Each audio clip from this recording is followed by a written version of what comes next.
You're listening to Channel Talk 101, where we discuss topics that explain the best tactics in channel marketing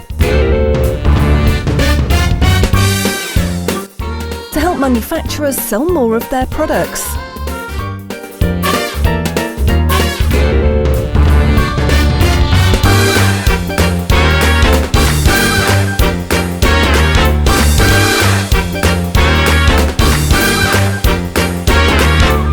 Channel Talk 101, educating you on channel marketing.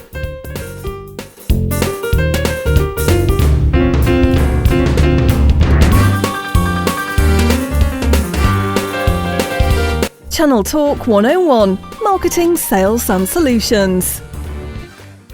Good morning, and welcome to Channel Talk 101. And, it's, oh my goodness, it's coming to the end of the year. We're right in the throes of our campaign, Race to the Start Line campaign that we're doing. And, if you've been following us, and I know there's a bunch of you that are following what we're doing, we're really going through the steps that you need to be taking place that puts you in a position to be successful. We've been talking about performance, and of course, the performance really is a result of success, or success is a result of performance. And then, of course, we've got this week, I think we're talking about increased revenue and how really you got to start putting those blocks into place so that you can track sales, you can incentivize, etc. So it's been a fun few weeks, and we're having a conversation with our partners over at Channel Assist. Of course, XLA Solutions and Channel Assist have come together to offer some solutions in the channel incentive space, and we were talking about planning. Because we've been talking about planning for the past few weeks, and we've been talking to Christine Stiles, Brooke Friendly, Richard Stevens, etc. And Christine said, you have to talk to one of our most favorite employees and directors and VPs and everything. And one of them, of course, is Nirav Patel. And Nirav, thank you for joining me this morning. Of course, Carl. You're heading up all of the product development over there at Channel Assist, aren't you? Absolutely. So I recently took over that endeavor. I oversee the product development. Previously, I was overseeing PMO, so now it's a hybrid PMO and product development as a VP, and very excited. It's been a journey this year and past 2 years with Channel Assist. What I love about your story, of course, is that you've really seen the whole of the business side of what Channel Assist does. Right. And one of the conversations that I've been having, we have, as you know, a sales division called Connexus, which XLA Solutions is part of, and that's that joint strategic alliance, etc. But we've been talking about how it's so important to have, I call them pre-discovery type of conversations with clients. And we actually call them value proposition canvases, so that we can start to see what is the value of what the customer is, who the end user is, what expectations are, etc., the pain points, etc. And then I believe when we were talking before, you call it hyper onboarding. Absolutely. And I think there's a hybrid there, but explain what hyper onboarding is. It sounds very technical. Yeah, so hyper onboarding usually is bringing the requirements and gathering those business requirements up front. So you'll see in a sales pipeline, there's a division that provides the solution or the go-to-market strategy or things that the clients want or the prospect wants. And then it goes through a process of, we sign the contractual documentation, and then you go into more of a project management layer of delivery of a product or project. What I've done is we've actually created a 5-in-1 approach for hyper onboarding. And hyper onboarding, what that allows us to do is bring some of the conversation up front into a sales pipeline conversation. I call it intake model. And this allows us to discuss, sales, business strategy, technical requirements, finance, and legal regulatory requirements for a B2B enterprise client. Some of the questions that you don't normally address in a sales pipeline, we have brought them up forward so that there is a more of a seamless process when we transition from a sales pipeline over to a project management or PMO deliverables. So we're able to get more depth into what those requirements are with the client up earlier on into the conversation. So it's actually very valuable because clients actually appreciate that we're doing those discovery upfront before the statement of work or MSA is even signed. So absolutely. Yeah, I think it's important because you're right. We all love to close the sale. Mm-hmm. Hey, everyone knows that I was and I am, a enterprise sales guy. Even though I run this operation as such, but we're all salespeople in a way. Mm-hmm. But we always love to close that deal. But how many times have we gone into a deal where we closed it, signed it, etc., and then realized that there was a gap between what we sold them and what they actually need to have delivery, and that I've heard it way too many times. Yeah, I know, and it slows everything down. Mm-hmm. And even though you're still going to continue with the relationship, it's just a case of, oh well, we got to stop here because we didn't realize that we had to go this direction instead of that direction. So Mm-hmm. it's so important to have those conversations. And I think clients don't understand sometimes that is needed from an operational standpoint, isn't it? Because the project makes everyone happy, really, honestly. It makes everyone happy. It makes them happy because the project manager, as such, needs to have that information. So walk me through that process as such of how you hyper onboard somebody. So usually when the sales pipeline requires more of an in-depth discovery on the project or the prospect at hand. I work closely with the sales manager or an individual that brought that prospect in, and we go through more of a 2-week hyper onboarding process. So we actually go through understanding what the goal of the client is, trajectory, financial requirements, a technical scope in terms of the white label solutions that we provide. So just, I digress a little bit here, but Chainalysis has 20 plus years of experience in managing B2B sales incentive program. So we come from an area that comes with confidence and expertise on what we deliver. So when a client wants us to roll out a new program, we want to bring the discoveries up front, talking about, what kind of campaigns, promotion would you like to run? What sort of training materials that are valuable for launch with our marketing strategy team. So there's quite a bit of stuff that we bring up forward into the conversation that allows us to build that project management layer conversation for the delivery and the strategy. So a lot of times, we go into a situation where, we've set expectations, Mm-hmm. etc., and then the goal of, as you just said, isn't clear. They think that they understand, and they've possibly written an RFP or an RFQ that's gone out, and you've responded to that, you've won it based on that. But sometimes there's layers inside of this because of your experience. Mm-hmm. You can actually say, well, actually, have you thought of this? And then it makes the client think, well, actually, this is more valuable than when we started. We didn't realize that we were going to get all of this other, sort of delivery and execution parts of it. Absolutely. So those valuable conversation, as we bring them up forward, our prospect really appreciate that, and they understand that the scope is not just ABC. There's certain things in between that we need to address, and they appreciate. So this really builds a confidence layer, and it builds that trust before we even sign the deal with the client. And what we do with that is these requirements that we're covering, they help us build a business requirement documentation that goes into the project management side of the conversation. So we take all the material and the work that we've collected at a hyper onboarding stage, and we pass that over to a project manager that's going to be rolling out that program. So you've got this master document now. You've hyper onboarded these folks, etc. Is that a continuous flowing liquid document that really changes over the period of time? Do you revisit it over over the period of the contract? Very, very good question. So we've called it Hyper Onboarding Workbook. So that workbook is ever growing. We have collected a series of questions around various stakeholders, finance, legal, as I mentioned earlier, and we've captured every variation of a conversation and broke them down into what needs to be brought up in a sales pipeline conversation and what can be addressed afterwards. So we call it a hyper onboarding workbook. It's called HOW.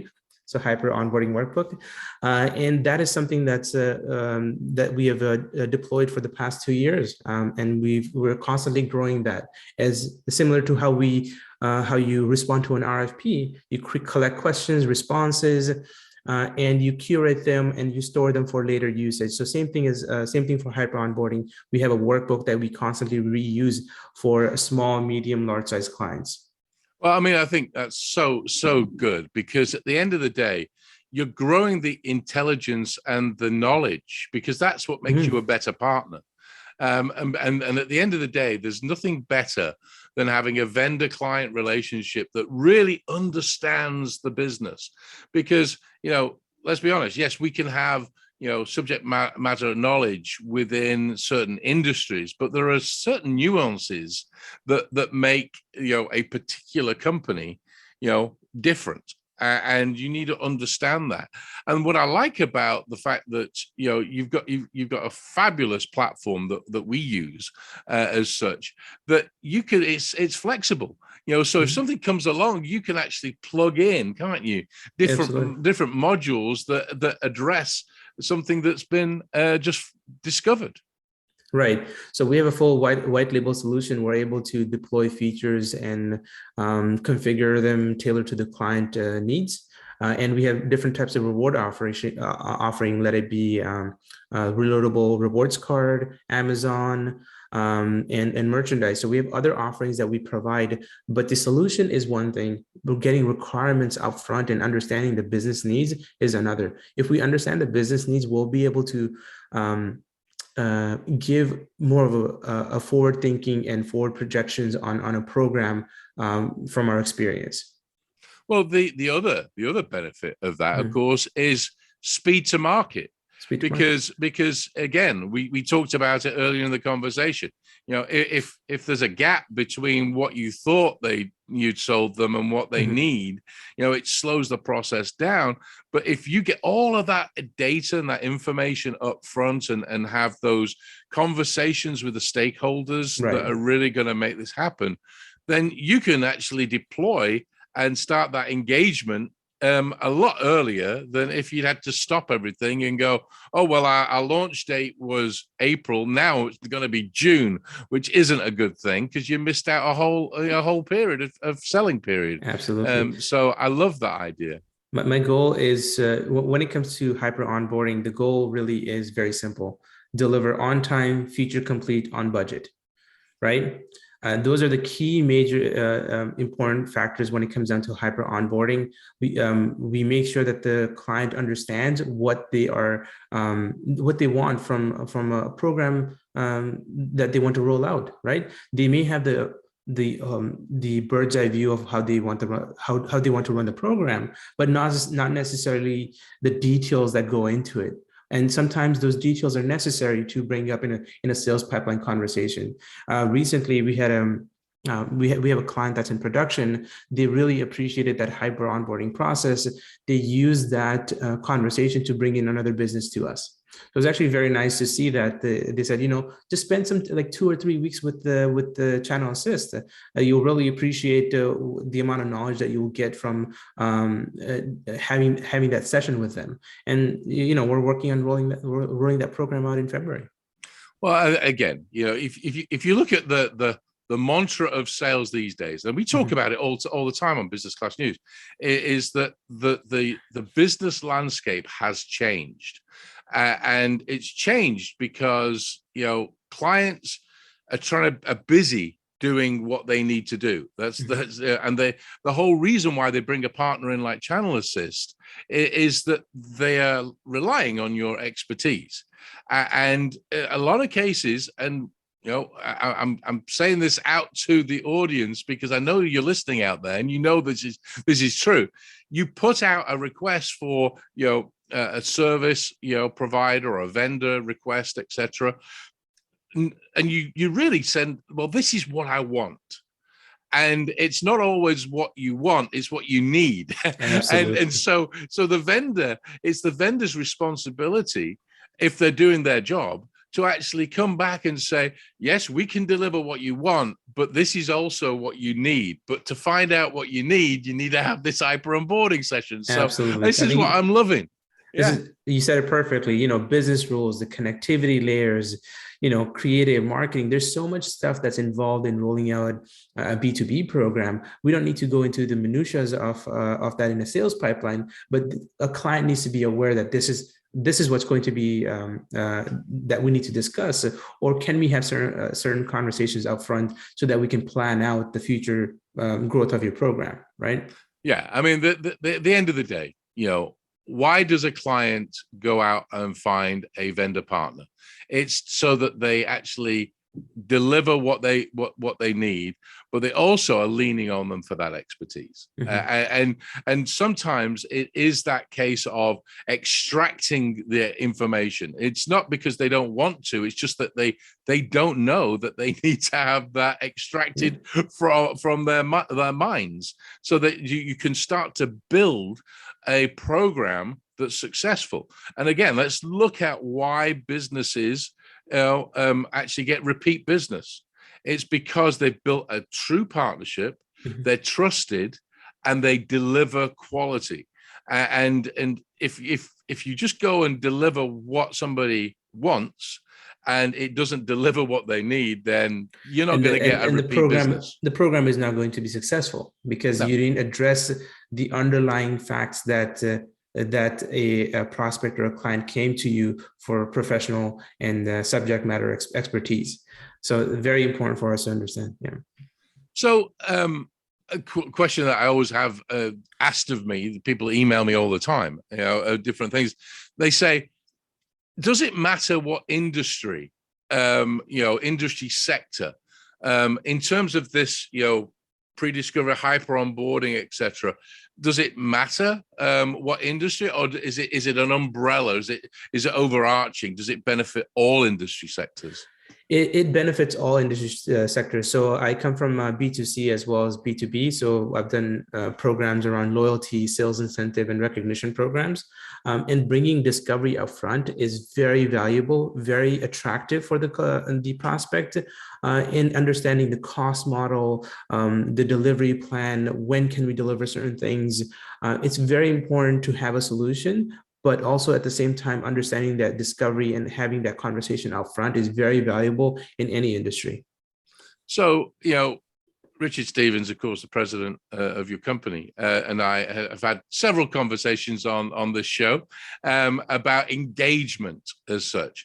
And we've talked about the fact that, engagement with an audience out there, a channel audience as such, really has to mold itself to the individual, because we're trying to incentivize that individual, not just a subset. Because I've been in the motivation and incentive business for years myself, and the problem that we talked about on one of the shows was that you do leave some people behind, that just, I can never achieve that. So what you're doing up front on this hyper onboarding thing, it actually starts to say, well, who are the people that you're going to be communicating to? Who are the ones that we want to actually engage with? Because we're big on the word engagement as such. So getting that information is crucial as well, because sometimes you don't know who that channel audience is, do you? Absolutely, agreed completely. Engagement is a double-edged sword in a way. You absolutely need to understand what the client needs and what the program participant needs. Client may want to generate $8 million in revenue for this program, but how you're going to do that, how you're going to engage those participants, how you're going to drive promotions, campaigns to attract those low motivating group of people. It's not about just being the first, but being involved in the community of those deliveries of a program is also very important. So there are some top achievers in any B2B or B2C programs, but we also need to accommodate for the people that are not top achievers, right? Right, absolutely, and you've got to keep, because the funny thing is that I didn't even look at it this way until we had the conversation. It was that those, when you look at your program and you've got all these low achievers, okay, they may be high achievers in somebody else's program, right? And it's only because the message that this program over here is saying isn't as strong as the message over there. So we've got to understand that some of these achievers may just not be engaging with yours, and how do we bring them over to that? And again, this pre-discovery session is so important to understand that. Very important. So unfortunately, we're coming to the end of our little session here, but I always like to offer, in summary, to the audience out there, what do you feel that they should be thinking about as they enter the new year, and trying to start plan, how they're going to start engaging? What are some thoughts that they should be doing? So my two cents would be, any program, let it be B2B, B2C, or other industry programs. When you're in a sales pipeline, you're near almost signing a project or a client, bring in other subject matter experts, right? Bring in somebody that has that industry expertise to collect some of the information up front. It's very attractive model that we have implemented that's working really well. We call it hyper onboarding. So hyper onboarding is a coined term that I got from hypercare. So hypercare is actually a coined term that's been used in the industry for post-launch support. So I said, we have a hypercare. We're taking care of the client for 30, 60, 90, where the development and product team and project team is involved. Why not bring that up front, right? Why don't we bring that level of attention to detail before we start the project? So that's where this whole hyper onboarding terminology was coined from my side. So, to summarize, there is value in bringing some of the requirements up front. And you will be surprised how much time you save on your delivery and project management side of things. Absolutely. I love it. Well, Nirav, thank you for joining me this morning. Again, this is such an important topic. When you look at the whole thing, I mean, we've got this campaign going on, Race to the Start Line, and it's all about getting yourself ready for that first of the year. And it doesn't matter if your first of the year is April 1st or if it's January 1st. As such, you've still got to have all these things in place. And I want to thank you for being a great partner of ours over at XLA Solutions. And I know that Channel Assist is the place to go because you're the leader in this. And I appreciate you joining me this morning. Thank you so much, Carl. Of course, that was Nirav Patel, and of course, he is head of the product development and also the PMO. He's brought the two together, and as you could see and listen to what Nirav was saying, hyper onboarding, which I love that term, it's like hyper onboarding, is that it's a start of where you're going to really finish. It actually fits in with this race to the start line, because at the end of the day, if you don't have all the information up front, then you can't really start a really good program that's going to deliver what you need. So I put all the details, as I always do, under this post here to get more details about how Nirav's team and, of course, Channel Assist and XLA Solutions can help you. So thank you so much for joining me this morning. And as I always say, go out there, have some fun, but make some money because, hey, It's business class news. We're in business, so we have to make some money. And as I always say, also, be safe out there. So until the next time, goodbye.